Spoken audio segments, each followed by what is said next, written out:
திமுக அரசு 5000 ரூபாய் அளித்திருப்பது தேர்தலுக்கான ஏமாற்று வேலை என கூறியுள்ள நயினார் நாகேந்திரன், தாவேகாவுக்கு 30 விழுக்காடு வாக்கு வந்துவிட்டது என விஜய் கூறும் நிலையில் அவர் ஒரு ஆளே இல்லை எனவும் அவருக்கு வரும் கூட்டத்தால் எந்த பயனும் இல்லை எனவும் கடிந்துரைத்துள்ளார்.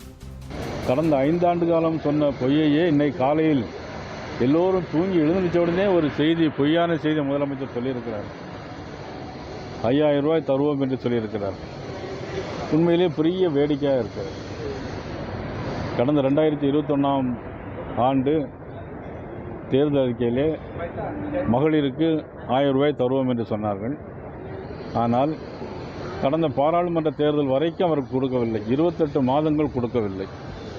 28 மாதங்களுக்கும் அந்த 28,000 ரூபாய் முதலமைச்சர் கொடுப்பாரா என்று சொன்னால் அதுவும் கொடுக்கல. ஆனால் எல்லோருக்கும் கொடுப்போம்னு சொல்லிட்டு ஒரு சிலருக்கு மட்டும்தான் கொடுத்தாங்க.